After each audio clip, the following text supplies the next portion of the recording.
Jumping into the Deep End with Tresa, Gale, and Bianca, where we are recapturing the forgotten one.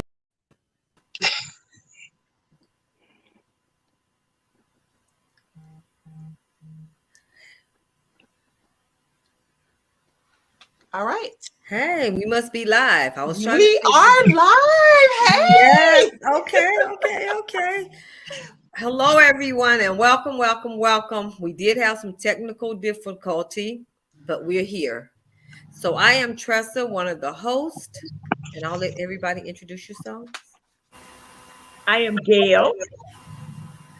I have no shame to offer you. Welcome to the show. Yes. Hey, I am Bianca, and I am Fabulous by Intention.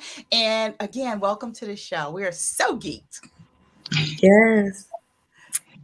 And our guest today, go ahead, Dr. Lavonne. Hi, everyone. I'm Dr. Lavonne Shaw, better known as the Erogenous Coach, and so excited to be here. Hey, Yes. Monty. Hey, Monty. Hello. So, we were just kind of laughing backstage saying, hey, it's so fitting for our title. The whole title, I was like, this just had to happen. Almost feels like just to prove a point. The fear of fucking up and the illusion of being perfect. We can't even hide it. We can't hide it. We were like, oh my God. But hello, we are all here. So we're grateful to have everybody in the audience and those who come afterwards.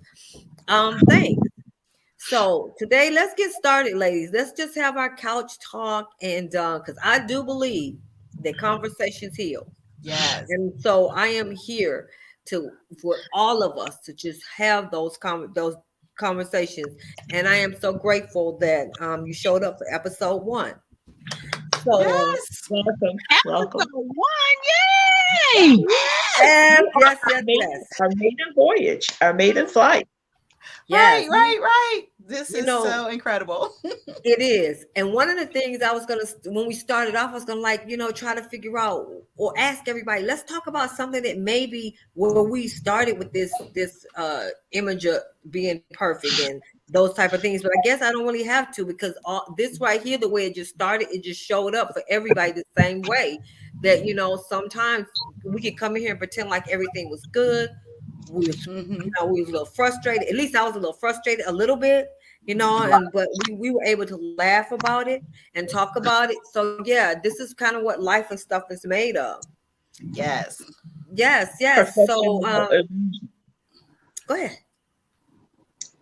I say perfection is an illusion. For real. For sure. Definitely, and have us all caught up in crazy. Right. I think the one thing too is when I was breathing and when we were all in the back, because I couldn't get on, and then Mrs. Dr. Lavonne couldn't get on, and you all was already, and I'm thinking, what is going on? But the thing that I did do was kind of just breathe, and all of us like, let's pray, let's do whatever. And it was something for me as simple as my mic was muted on the computer. That's simple, and so things do happen. But again, welcome to Jumping into the Deep End, and let's get started with our conversation. And hi, Dr. Lavonne, let's talk about you. Yes. So what would you like to know? Well, first, let's start off with you telling us a little bit about yourself, and then we'll talk about how the title fits into who you are now and what you're doing. So I'm Reverend Dr. Lavonne Shaw, better known as the Erogenous Coach. So I go around the globe teaching and preaching to women and couples how to minister between the sheets. Ooh. All right. That's enough by itself. My books are entitled Sex Between the Sheets, What God Allows. And people ask me, what does God allow? Well, sign up for the class, you'll find out. And the second book is The Marriage Bed Revival, 21 Consecutive Days of Intimacy, No Penetration Required. Child of church folks is falling out like, what? Yes. Gotta love our church people. But most of all, I am I saw my mom. I've been divorced. I've been married again. I'm currently a widow, but I'm now dating again. I have a biological teenage daughter, and then I have several teenage daughters that are my bonus daughters because I'm a foster parent, especially for teen moms who are in the system. So yes, the teen comes to my house as well as their little one. Okay. All right. And so when we talk about being that you just kind of made it, you like, we got a lot of church people. So this is not about the church against the church people. But what we gonna talk about a little bit is, when you started as a minister, first of all, it ain't too much. We hear the church folks like, shh, at least what that I know. They ain't trying to talk about sex. They ain't trying to talk about certain things. They just think it's kind of taboo. Mm-hmm. And so how did you get through the fear of even breaking through into that position? Or as you say, the fear of fucking up, because if this failed, what would you look like as a minister in this illusion of having it all together? Well, for me, it goes way back. Thank God I don't look like my actual age. I celebrated being 59 on last Friday. Happy birthday. So back in the day when I was called into the ministry, there were no women preachers. There were very few, limited and far between. And definitely in the church that I grew up in with 4 generations of family, no women in the pulpit. So having to break through that and stand up to that, and then eventually leaving my family church because I really put the call on my life, I had to, for lack of a better word, break the glass ceiling in that area. And women are still striving in that area now. Now you have prominent preachers, but still there's some rooms they're not allowed in. Sexism. There's a lot of sexism. Yeah, quiet as it's kept. There's still a lot of rooms that the women are not allowed in. Yes. So what did you feel like was one of your biggest challenges when you thought, okay, this is definitely my calling. I need to move in this direction, despite what my family may think or what the church that I grew up in, like what was in here and what was on your heart? Like, what were some of the things, like, if you could think of 1 or 2 things that definitely stood out as to how you were feeling, either fearful or like, man, am I going to fall on my face? Like, what were your thoughts? It wasn't more so fall on my face. I'm more family oriented. I like to organize people and all of us get together and have fun. But in this position, I had to do it by myself. And I had to do it by myself afraid. And so that, again, I had to sit down with my grandmother and explain to her why I had to leave the family church. I said it was 4 generations. And I'm like, they're not giving me what I need here. And they're trying to stifle me. And I'm trying to do what they want me to do, but they keep trying to put me in a box. And I have never, ever fit in the box. I've always been the tallest. I've always been the brownest. I've always been the most vocal. I've been the widest. I've always been the only. How did that? Yeah. So how was that conversation with your grandmother? Did you think, oh, I need to have this conversation with Big Ma or my grandmother? And you're like, okay, let's have this conversation. Like, what kind of happened leading up to that? Where you, did it take you a little time before you actually had the conversation, when you realized you need to have it, or you realized you need to have it, and you kind of like, okay, I'm having it? Like, what pushed you to that point to make sure it got done? I was in leadership for the youth ministry. So I stood out in the youth ministry. And then I would still go out and sing different places. And so I got exposed to more than just Jesus Christ died for us. I got exposed to the Holy Ghost. I got exposed to the word becoming life. I got exposed to the energy and the power and empowerment that you can get. So when I came back, of course, you got all that wonderful power. You know what? Share it. And so the pastor was like, you can't do that. You can't do that. You can't do that. Now you can no longer work with the youth. Come upstairs where the older people are and work with that. And so I was doing it, but I was still sharing it. They called me, my family, to the back office. sit down with the pastor and basically in a nice way, can you get her to shut up? Oh, You oh, know, ouch. I was like, okay. So I tried to be quiet for a minute. I was getting uncomfortable. That's not the God I serve. So Right. that's why I'm saying, okay, I got to go. And me leaving is going to affect my grandmother. And not my parents so much, but my grandmother. So I had to sit down and talk to her. And she said, I understand. Go do what you got to do, but never forget where home is. And I got it. So, And you know what I love about this is even in that spot, we can see where your strength was. And so your strength has carried you not only to the church work, but it has carried you to what you're doing now. Because if you didn't, it was almost like a training for you to set you up for this, what you're doing now. Because how many women, like you said, there's not very many ministers, but women that's starting to talk to the women in the church saying, look, you can have the greatest sex life that you want.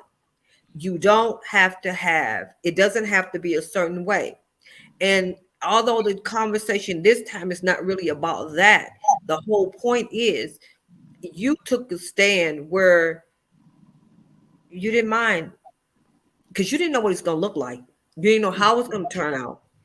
If it fucked up, if it fell apart, you weren't trying to be perfect. You was just trying to do what brings your heart joy or what you felt you were called to do.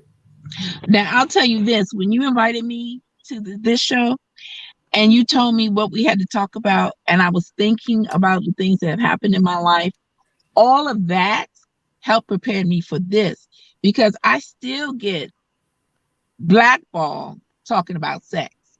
I still get I still don't I don't feel safe to travel without security, because I'll get in the back, and because I teach and talk and preach about sex does not give you the right to think that I'm going to sleep with you. Right. So in the back room, you're trying to do things. So I have my security in place. I never travel by myself, because while I love Jesus, if you come at me wrong, I will lay hands on you. Dr. Shaw. I am a PK, so I am quite familiar with what you're saying. I'm a preacher's kid. And there is a hierarchy in the church. Mm-hmm. There's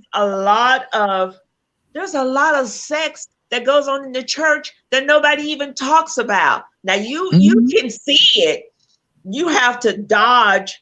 There are certain people that you have to dodge in the church, because you know whatever they're talking about, there's subtle innuendos behind it, and it's laced with sex. And the most, I don't want to say most violent I wanted to become was in the church, because I couldn't believe some of the things that were presenting themselves to me. And I was like, wait a minute, I'm in church. My first having a misunderstanding with somebody, I started in Catholic school, and I used to curse out the nuns weekly as they were beating my ass. So after me and the nuns had several misunderstandings, and when I started with Baptist church, I kept seeing all these things. And then my father's a minister, and I was like, I really got to walk backstage. And I was like, nobody is really talking about what's really going on, because like, let me pray for you, sister, but let me hold your hand, or let me hold your clothes, or whatever. They're like, don't touch me. Yes, and they're yes. thinking that you're being standoffish, but you're protecting your power and your essence and your aura from inviting someone else that has other intentions for you. But Gale, guess what? This is why I teach what I teach, because if you pray with your wife like you want to pray with you, then you wouldn't stray. But they've taught or just programmed most women that you should lay there missionary, you shouldn't enjoy it, you shouldn't respond, you shouldn't desire it, you shouldn't make advances. They keep telling you what you can't do. What you Yeah, should not do. what you can do. What you can do, open your legs, open your mouth, have a good time, sing out loud, and enjoy. You know, if you want to make love to your man, tell your man, I want you now. And I know that's not the topic, T, so I'm gonna stay focused. But Yeah. I But no, it's okay to say it, come on with it. It's okay to say that, because here's the thing. That's still part of the conversation, because here's what it is. We trying to be we're perfect. trying to be perfect, but what we think people want to hear and say. So for me, I know for a fact, I used to watch, and I've told y'all this, and I've said it before. I had admiration for prostitute, not because they were necessarily doing their body, but because these women had to have a certain kind of strength to do what they did, whether it was to feed their kids or whatever. I also had this thing that I would talk about people, because I was in the church and acted like I didn't want what I was seeing my other sister, experiencing around them. Some of them had relationships. They were talking about sex. They was talking about sex toys. They was just talking about a lot of stuff. And because I was in the church, I felt like something I shouldn't do, shouldn't talk about, but longing to figure it out. But once I start slowly unraveling and giving myself permission, I start diving in.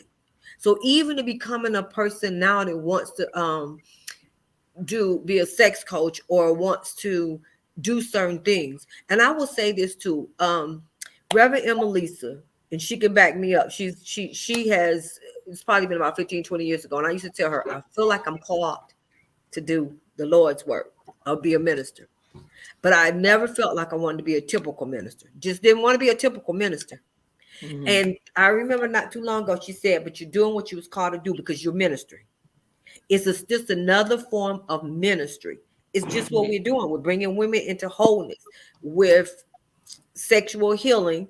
And even though this is not the topic, but at the same time, this thing about trying to be perfect, trying not to look, trying to walk on eggshells around people. And for me, it would be the fear of fucking up would be if it falls on my face. Yours wasn't that. But I had all these insecurities. So what if it doesn't work out? People gonna look at me strange, the illusion of being perfect. Now it's like I'm just kind of like broadening out and just letting it flow, see where it's gonna go and how it's gonna go. Yeah. So yeah, it is really interesting. I think for me, that fear of fucking up and that illusion, it kept me stuck for so many years. And I think in different relationships for me, because it's like, no, the relationship needs to be perfect and everybody needs to look up to it and it's going to be great and da da da. And my kids, and kept me in a marriage probably longer than I probably should have stayed. And just because I was fearful I was in the church at the time, and I was fearful of really making a decision. For me, I was just scared of making a decision. I used to pray. I was like, why don't he just leave? Just leave me. And it wouldn't leave, y'all. It wouldn't leave. I know my kids may be watching this. I love y'all. I love your dad. Y'all good. But I used to pray that he would leave me because I was so unhappy. And it's so crazy how we get caught up sometimes in these illusions of what we mean, what perfect looks like for us. And I think everybody may have different opinions, but for me, it was like, this marriage has to fucking work, and I'm going to stay in it. I'm going to break the cycle of not having a man in the house or having healthy relationships. And all along, the relationship was really unhealthy. It was toxic. He had issues, I had issues. But that fear kept me stagnant and stuck in that relationship for so many years. Glad it kept me stuck long enough to keep my kids, because I love my kids. But it really was like, it was really, like I like to say sometimes, excuse my French, y'all, I cuss a lot. It was a real mind fuck. Like I was stuck and I was so unhappy. And it showed up in many ways. It showed up with me and, eating and just I would be out of my body. And I don't know if any of you guys ever kind of like we would there were times I remember where he would be snapping and going out. I would literally be outside of my body. It was like I was watching it happen. Like I was so disconnected. And I think that's such a dangerous place, especially for women, because we need to be in our bodies and we need to feel all that good stuff that's there. But I was so fearful to leave that, and I was disconnecting myself from my body, that it just got insane for me. And I think it didn't click to me that I needed to make a decision until I felt like one of us is going to get hurt really badly. Because he had temper, I had a temper, and things started to really escalate. And I didn't want, my kids to see. So, yeah, it kept me stuck a long time. So it just, I think that for my life, it's the relationship that sometimes I get caught up in being fearful in relationships and not leaving. Now, as far as other things, other people, like outside of that, I just be like, whatever, I don't care. I don't need no friends. But as far as relationships with a man, my husband, boyfriends, it was like, no, this needs to work. And I don't even know kind of where it kind of all started, but that's definitely been one that I've had to cut cords on, like the processing of that. But for Dr. Shaw, it'd be interesting to know, like what were some of your exact fears before you just kind of stepped out and said, boom, I'm doing this? Public speaking. Say what you say. Now, I didn't heard you speak before. You've been in a circle. Get out of here. Public speaking. Public speaking. That Myers-Briggs test. If you ever taken in the Myers-Briggs test, but there's a documentary on that. So, but I'm an introvert. I'm an introvert, and people were like, "You know what? I can sit in the room and not say nothing, but I'm watching, I'm listening, I'm feeling the energy, but I don't have to speak.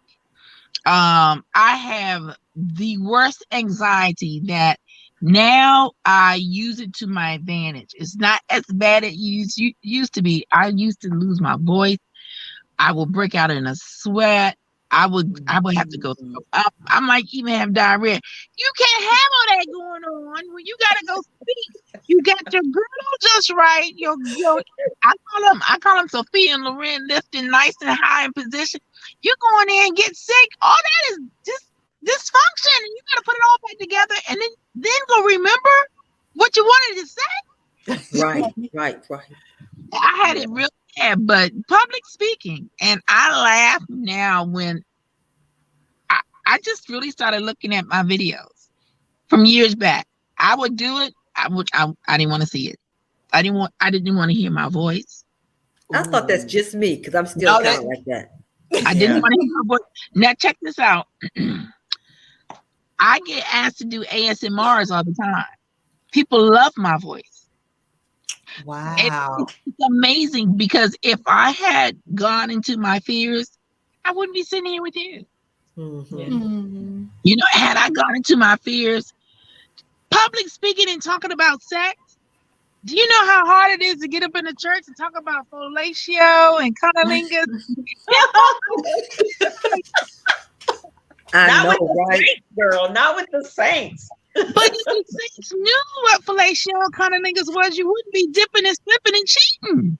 And that's ironic that you say that, because often some of the worst relationships have been church folks, because because all of the stuff, like you said, you can't do, you shouldn't do, it's a sin to do all this stuff.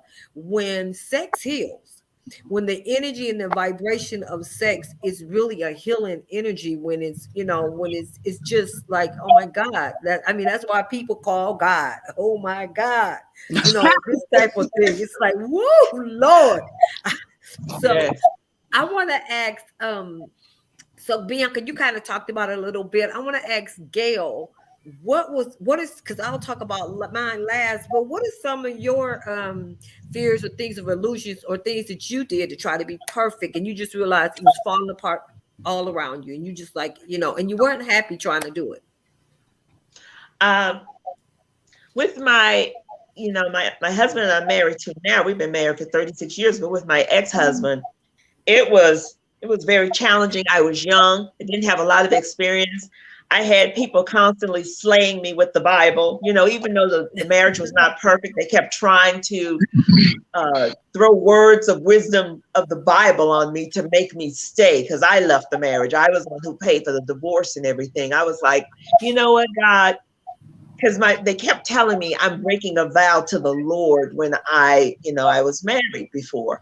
And I said, but I'd rather walk away with my mind intact and my body intact instead of killing him. I said, now that's going to be the trade-off. So therefore, it came to a crossroads where it was either me or him. And I loved myself too much to put my family into coming to visit me in jail. And I loved myself too much to stay where I was not happy, and my soul was just in turmoil. And then I'd be with him, but my mind would be slipping in the gutter. I'd be having filthy thoughts, and I'd be like, I must be losing my mind because I made a bad choice. And now that I can stand here at the point that I am right now and look back and revisit some of those situations in my past with my ex-husband, I did him a favor. And I did myself the most ultimate favor to walk away and to relinquish, because I was not in control. It was a lot of bad vibes, a lot of negative energy around, and my life would have totally turned out totally different because I didn't listen to what the church people were telling me. It's not dismissing or discounting, because the Lord and I talk all the time. God and I are like this. But I have no shame to offer you pertaining to something that happened in my past. If I would have stayed, I would have had a totally different life. I don't even think I'd have kids or anything, because I was in such agony and misery. And that I don't believe that. I am of the mindset, I don't believe that the Lord wanted that for me, because once I walked away and surrendered, okay. And this is so important, because sometimes we have this illusion. We want people to think everything is good.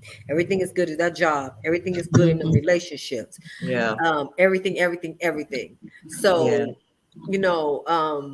and we even are disillusioned and tell ourselves the same lie, because every lie begins first with us. So to convince y'all, we done convinced ourselves, oh my God, this is good.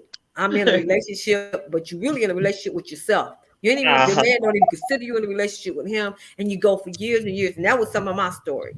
But what I will say is, for me, the illusion and the fear of fucking up has probably been, I have to bring it back home with myself. The greatest fear is really trusting myself, getting it perfect. Like it was so bad many, many years ago. If I heard one of y'all speaking, and if you for a few minutes ago, I said, excuse me, because it felt like something was trying to come on my mouth or whatever. And if that had been years ago, I would have wanted to crawl under the floor. Or I could hear you guys speaking, and if you make a mistake, and you guys just weren't even thinking about it, you just flowing, I would cringe so bad.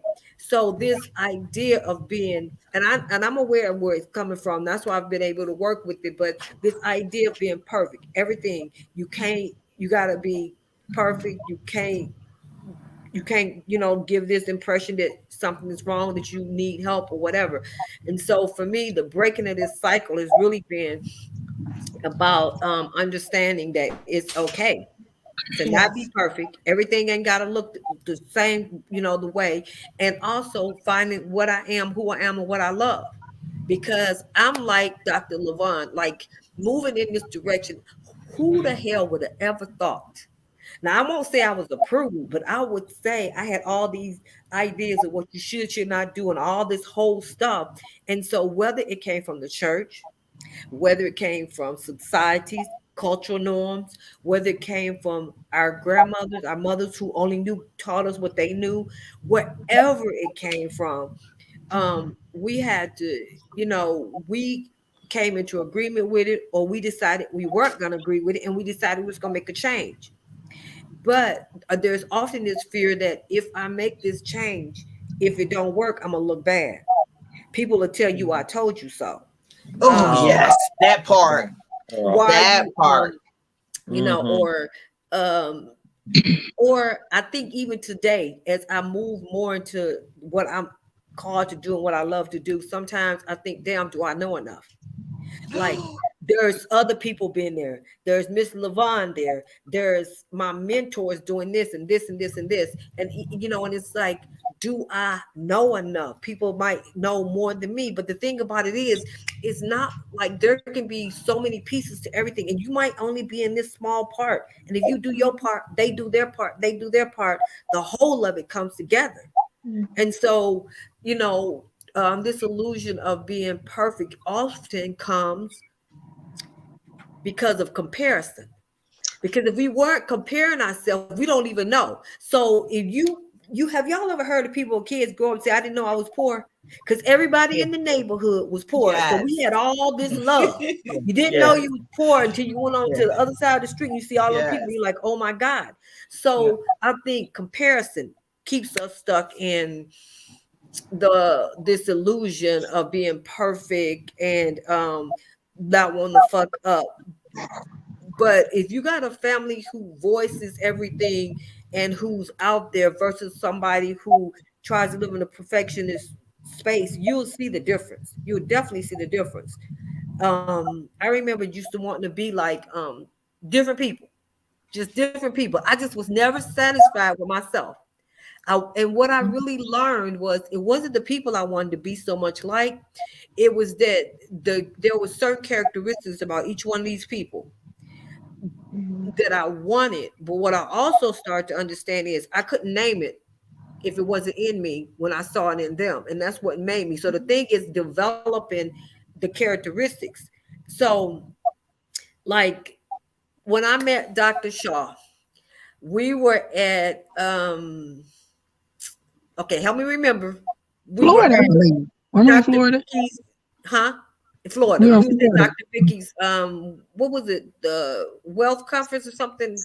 Soul, Sun, and Spa Well. Okay, right. Okay, so we were there. And she's such a loving person, y'all.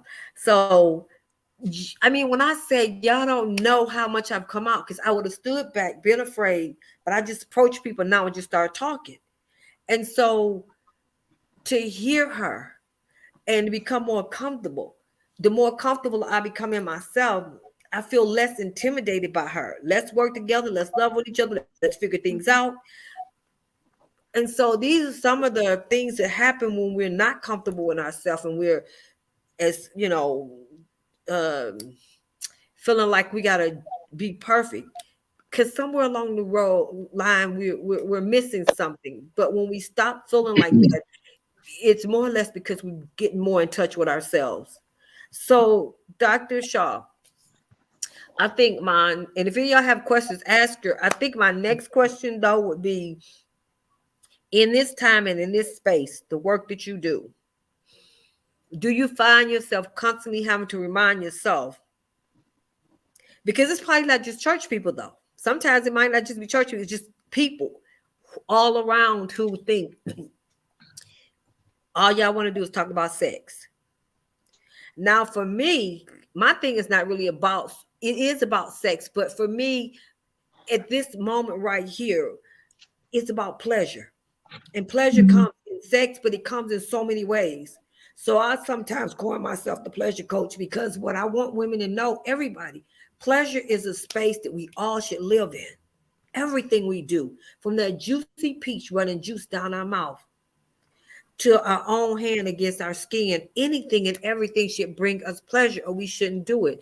So again, the question pretty much is, right now in this space and this time, do you still find yourself trying not to shrink because of? I have learned that I am a disruptor. I have learned that I make people uncomfortable. And I have learned that I am A-okay with that.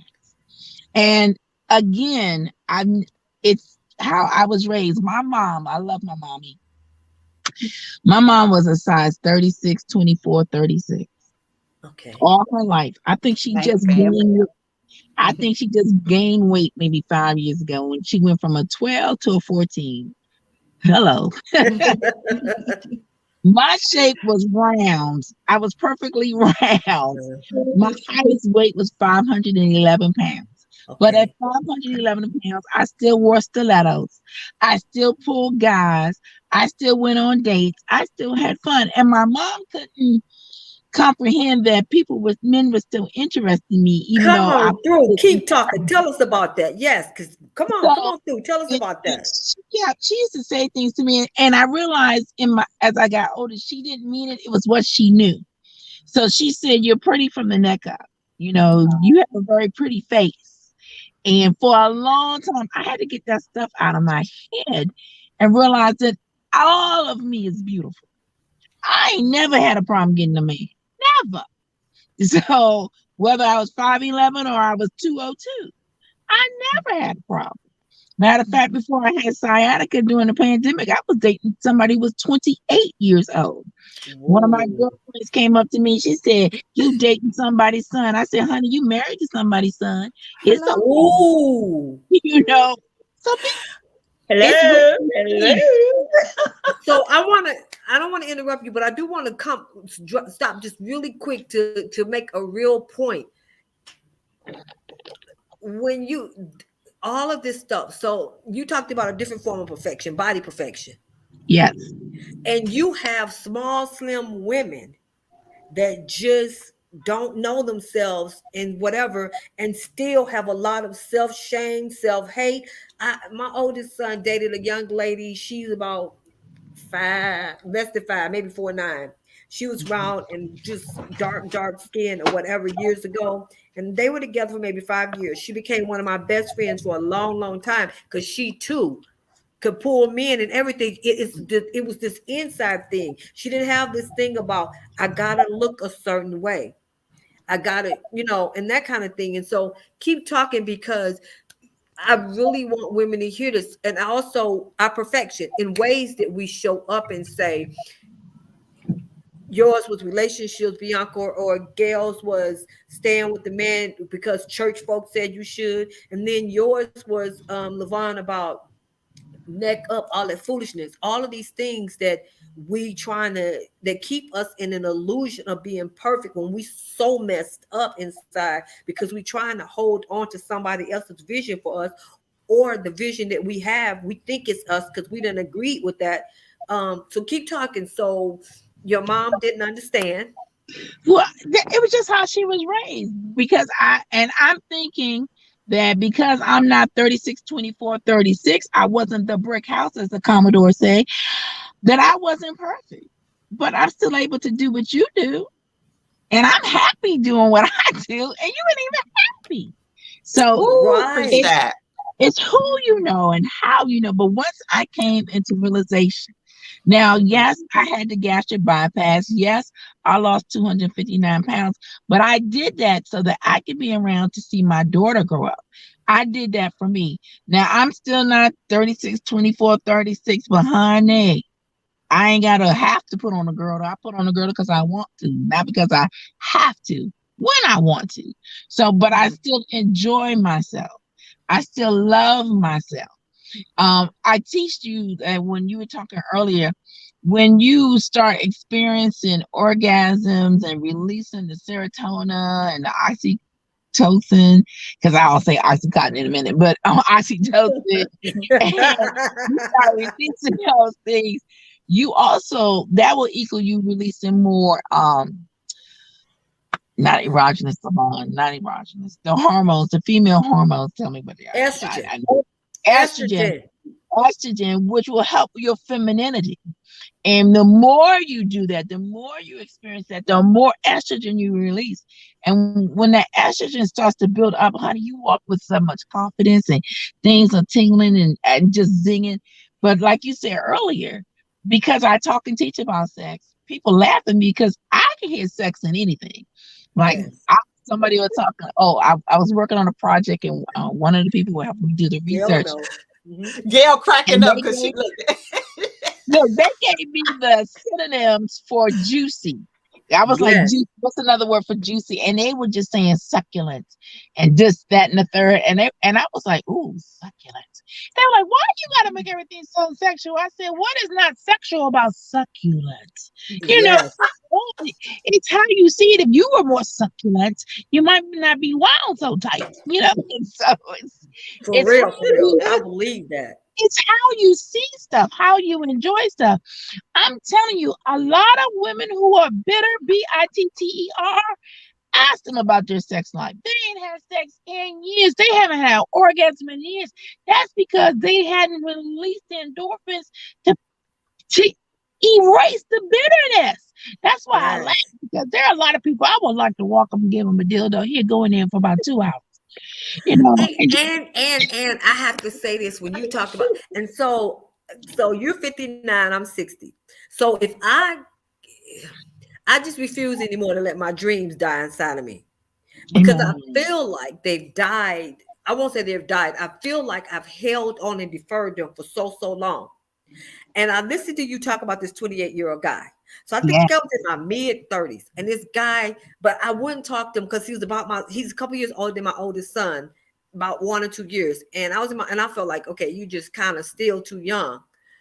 But I mean, all of this time up until now, we talked a little while ago, he still keeps talking. Now I'm here, he's in another state now, and that's just kind of what it is. But my thing is, I brought that up to say, if I had not been trying to have this the fear of fucking up or this illusion of being perfect, and what people define as perfect for me, I would have fucked him so many times and wish I had him.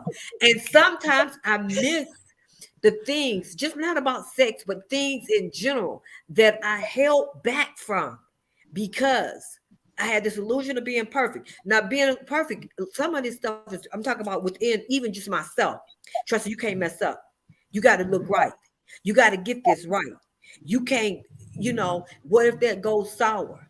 The things that I would have done that I have not, that I didn't do, that I missed doing because, and I'm not saying it's never too late. I'm just saying, holding myself back.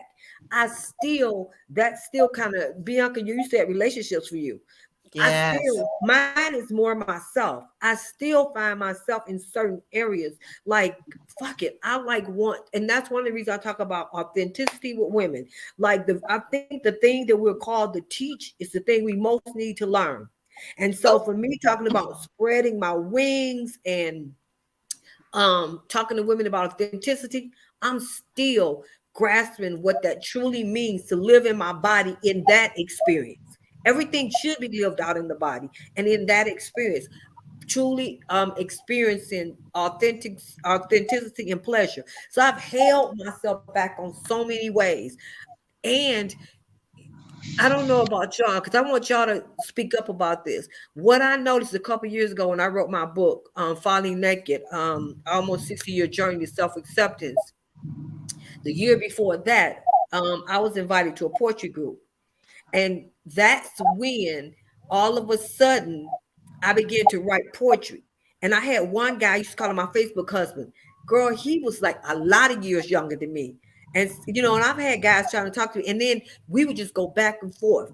And what started to happen was my expression of my healing through sexual abuse or domestic violence or depression, all of these things started coming out in my poems in my book. But it was like maybe you or Gale or Bianca or you, Miss Dr. Lavonne, y'all may have had y'all expression, but because I held on to me so tight like this, the only way it could express itself was through my poetry. And then a year later, one day I'm reading his poetry and I'm like, oh my God, this is where I was here. This is where I was here. This is where I am now, because I can start to see all of that sexual energy starting to charge up too and come out. But I had held it so tight, and it will come out. It'll come out in bitterness. Dr. Lavonne missed that. It'll come out in what's that word? Prosperity? Prosperous. Okay, come on, y'all. That P word. Promiscuity. Thank you very much. See, I wasn't quite sure what you're trying to say, but I got you. Right. Because here's the thing, and that's another thing, because I wouldn't say things because I was scared I would say the wrong word or I would look a certain way. And now I have less. I don't care about that. But so the whole point is, it's going to come out, women. If you listen, it's going to come out. It's going to come out in bitterness. It's going to come out in excess weight. Bianca talked about being overweight. It's going to come out for a number of reasons. It's going to come out in depression. A lot, I think, and I'm not saying that there is not clinical depression, but I think a lot of depression for many people is the fact that you betraying yourself, and you, and so all of this is showing up in your mental health. You're not doing anything. You're not enjoying yourself. I also want to say to women out there, being a mother, being a wife, let's say this first. We were women first. And somehow we done got that fucked up, and we done got it all mixed up and twisted. We were women first, and so that's who we need to nurture. And then we'll be a better mother. We'll be a better whatever. So I just think that, I just love how this conversation is flowing, because there's so many ways we can see how we've tried to be perfect in our home life with our husbands. I'm twice divorced from the same person. But if y'all want to talk about a little bit about this experience too, maybe about even for us that was married or had boyfriends or whatever, trying to hold together a relationship against not because you don't love that person, but trying to be who you are in that experience. And so it's almost like you are two people, because maybe your spouse, doesn't. So one of my experiences was that the more I was starting to tap into sexual energy, not like I was now, I started getting questions like, who you been with? What you been doing? So then I just kind of pulled back. And so I think that men, what do y'all say about this? Dr. Shaw, Bianca, Gale, about men who can't even experience women in their fullness because they make it like we either too wild, too whorish, too something. And also then we try to pull back. Because when pulling back, that's real. I think that for me, when I think sometimes about my marriage and then how I was in corporate, it's totally different. I was definitely two people in corporate. I'm cutting people off. I'm doing what I need to do. I'm handling, as they say, I'm handling my shit in corporate. But when I get home, it's totally different because of my ideas of how I interpreted scripture and how I felt like I needed to be as a wife and how I needed to submit to my husband. So it was totally different. It was like I was two different people. And then as I started to move up the ranks and be promoted within corporate, I'm sorry there's so much sunlight. But I'm not sorry for the sunlight. Bring that sunlight in. Sorry about that. Right? Like, what I'm saying, it is what it is. We ain't perfect. Right. Sun. But anyway, let me get back on track. So and I think there was an intimidation there on my ex-husband's part as I'm going up the ranks. And I never forget, I started off as secretary, administrative assistant, and I saw an opportunity and I was promoted to executive assistant. Then I moved to HR, and then, I stayed in HR. But I remember when I was promoted to executive assistant, I was so excited.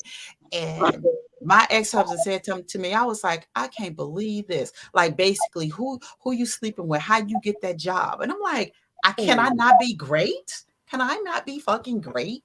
Like, really? So it kind of it diminished what I accomplished. And I even remember, and I had to forgive this woman, but I remember somebody at the church, she's like, well, did you seek advice about taking that job? And I'm thinking, it's a promotion. I need to provide for me and my kids. I have a husband, but he ain't doing everything that he should be doing because I'm still struggling. We're struggling financially. So I see an opportunity for me to make more money. Yes, I may have to work some late hours. So for me, there was battle even with that within just working corporate.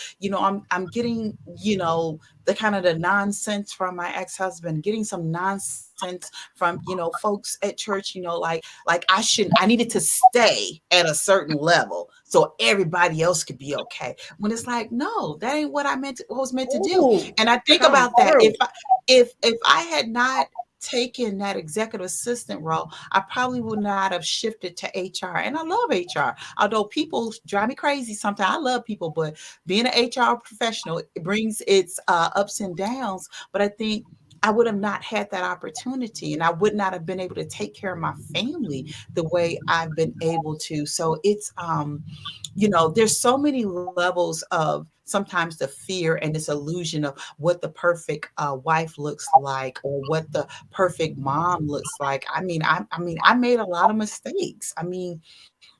Even when I think about my kids and being a mom, I made a lot of mistakes. Yes, I took the position. Sometimes I did have to work a lot of overtime, and I made mistakes in that. I made mistakes in trying to, work this job, raise these kids, and be in a leadership position at church. It was too much. But in hindsight, you figure it out in hindsight, but you're trying to be like, I got it all together. I'm this superwoman, and look at me, y'all. And although you may not say that, I think I acted that way. Like, I can do this, I can do this, I can do it.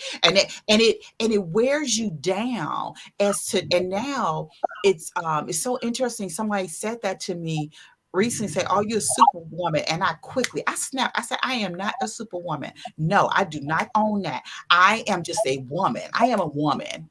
Just trying to work through and figure things out. But I am not anybody's superwoman to do all. I'm not.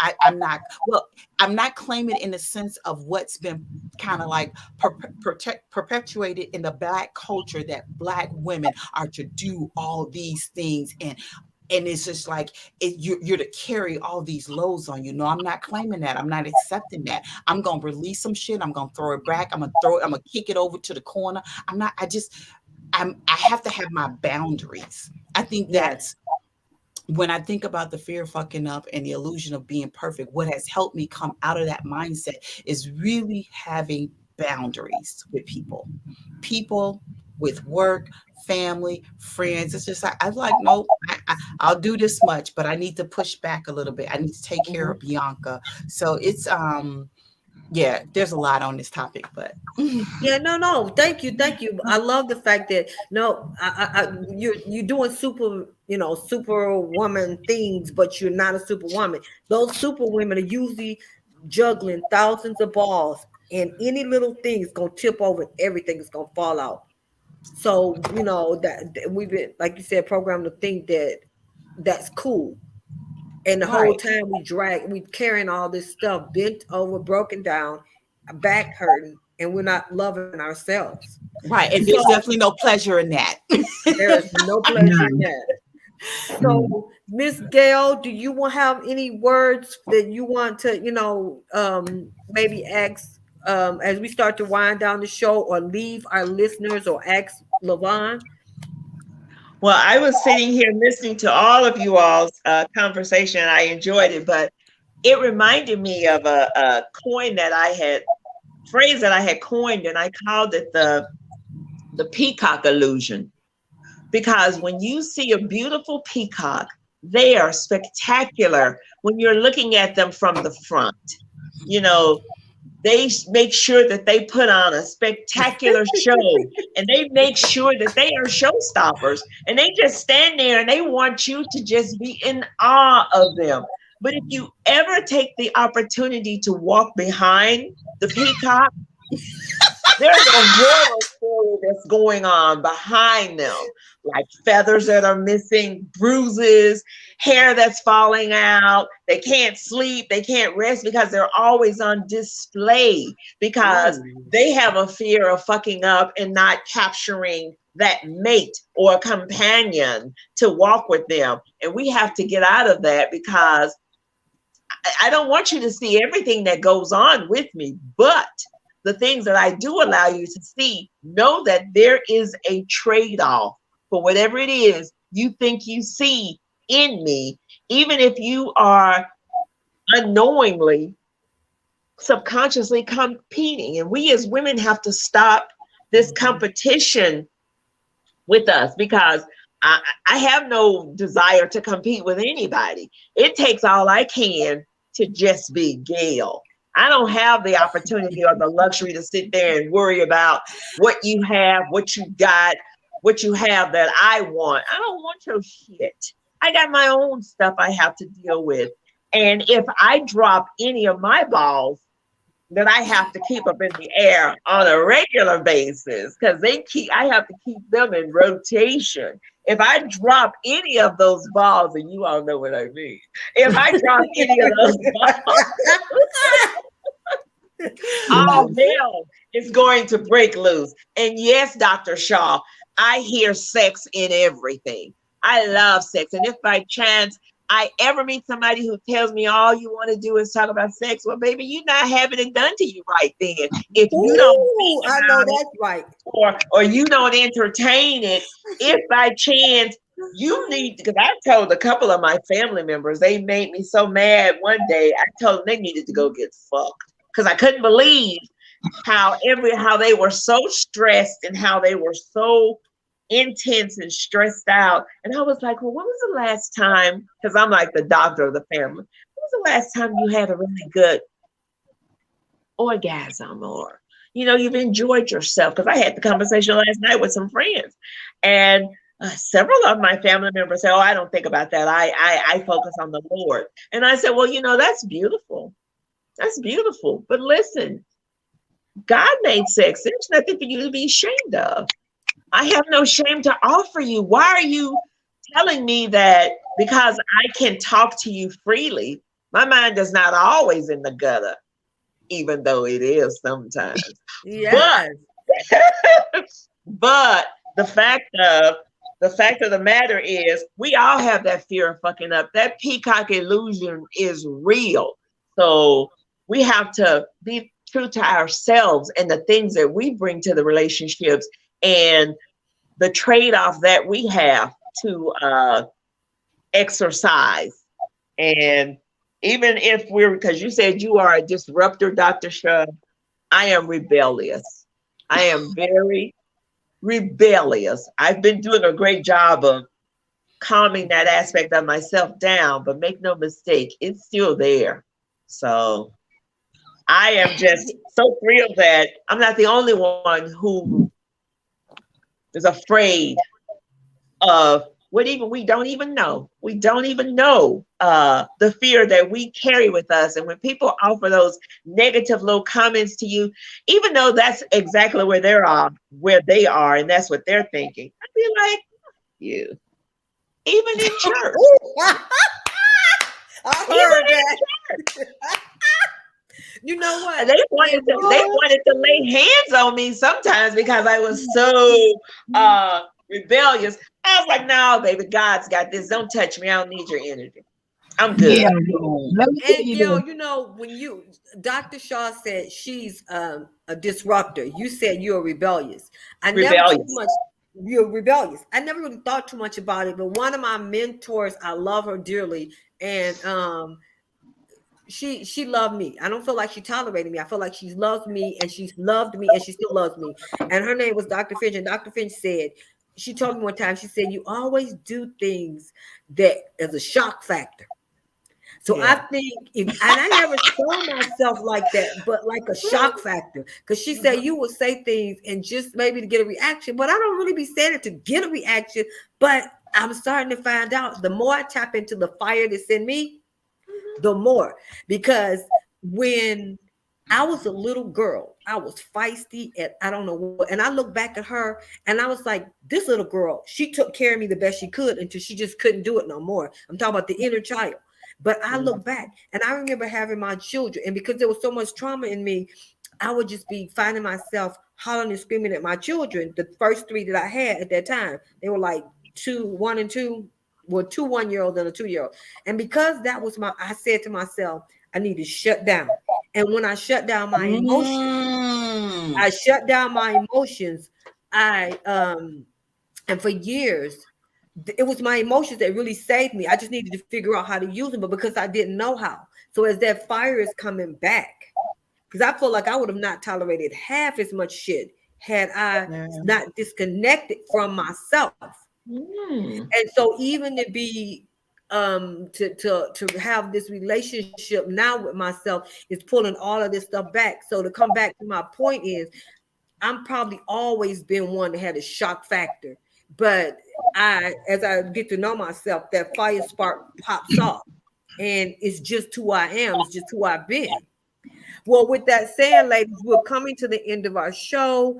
I want to give each one of you something to leave for our listeners. We're going to start with you, Dr. Shaw. If there's something you can tell them about anything, disillusion, this image of being perfect. Learn to love yourself. Find out who you are. As I stated earlier, I had challenges being a pastor, being in the ministry. So that's Reverend Dr. Shaw. So I have challenges and disruption now being the erogenous coach. And as I continue to disrupt people, I was certified as a dominatrix in DC. I will keep on disrupting folks and coming back and teaching you all how to love yourself some more. Thank you. It was a blast. Yes. Yes. And so, Gale or Bianca, is there anything that you want to say to leave with? If you could leave a word with everybody. I think for me, it's definitely make sure that you're not disconnected, that you are in your body, listening to your intuition and setting boundaries. That has been so important for me to kind of really step out of my comfort zone and to do those things that say, oh, I think I want to do that. Or I might be good. And it's like, do it. So it's just, just be in your body, feel what's going on. Don't allow yourself to be so disconnected from who you really are. So tap into those emotions. Don't stuff them. Ooh, that's good. For me, I was just sitting here saying, don't allow anyone to keep you under their thumb. You are your own navigator. This is your life. It's not theirs. And you do what makes you happy. Even if you have to get out there and explore and entertain an assortment of things until you find what it is that you like or you enjoy a lot. Yes. So what she say, a lot? A lot. Lots and lots. I got pleasure just from that. A lot. Yes. And that's another show. But that's another show. But I want to leave with the audience, the women, live in your pleasure. Live in your pleasure. And sometimes you don't have this illusion of fucking, or this fear of fucking up, and this illusion about trying to be perfect. You might not get it right, but at least you'll know if you've done 10 things you don't like, what you don't like. So that makes you ready to figure out what you do like. And just trust your pleasure. Let everything become something that brings you pleasure, or don't do it. So those will be my words. Also, I do want to say, while Reverend Dr. Shaw is on, that she has something juicy coming up. She's going to get everything out. We'll be working together. We have a juicy couple-day retreat coming. It's going to be like a play shop. Letting our inner child have her fun. And so that'll be in October. So y'all stay tuned so that, all of this stuff, man, it's going to be. We do know. I won't even spill the beans. I'm just going to say she and I have been talking about some things that you're really going to have to allow yourself to explore and express to be able to just be comfortable in this space. You don't have to do everything, but you're going to have to be willing to allow yourself to give yourself permission. So ladies, give yourself permission today to do something different, something you've never done. It don't even have to be in the form of sex, but just expression. So with that being said, I want to thank everyone for joining us or listening to us later. I want to thank everyone for their patience, because we got started late. But again, like I said, I felt like it was a fitting start. We could have came on with all this crazy energy, but we was just in the background laughing and reminding ourselves and joking that everything doesn't have to be perfect. That, and so for that, I am grateful. So I'm waiting for the producer to come on, because I don't know how to get out here without. Well, you know what? Before we can all just leave, but before we leave, I think Dr. Shaw, if you can let people know how to find you. Yes. Oh, thank you. So I forget about that. I'm on social media. Yes. So the Erogenous Coach, EROGENOUS Coach, the Erogenous Coach, on Facebook, Instagram, the Erogenous Coach, the _ Erogenous Coach LLC, and then yes, I'm on TikTok. I'm on the tickety. So and it's the Erogenous Coach there also. So what I'll do, I'll share with T later, and she can drop it in the comment section so that we can stay connected. Yes. I keep my passport in my purse. I can buy what I need when I get there. I will go anywhere in the globe. I just got back from Costa Rica. I'm going to Cancun in May. I'll be in Arizona. I'm not sure where in Arizona. In October. Yes, so, workshop. Whoop whoop. I'm pretty sure I'm going to Jamaica in August. I don't have all my calendar memorized, but yeah, so I go around the world talking to women. I can talk to one, I can talk to 1,001, I can talk to 2 million. So just to let you know, enjoy your femininity. God created you. Yes. Thank you, Dr. Shaw. It was so nice to meet you. Thank you. Thank you, ladies, and Reverend Dr. Shaw. Thank you for saying yes when I asked you to show up and come on. I really appreciate it. The women, if they don't know it, I can tell them. And you have added so much value to all of us, to me, to all of us. Yes. And so I leave this word to all women. Give yourself permission. Give yourself permission. You ladies have an amazing evening, and till next time. Yes, till next time. Right. I love you guys. See you later, ladies. Bye. Thank you. This was great. Welcome. Yes. Okay. You know how to get out? I was trying to wait for you to get out. Yes. Okay.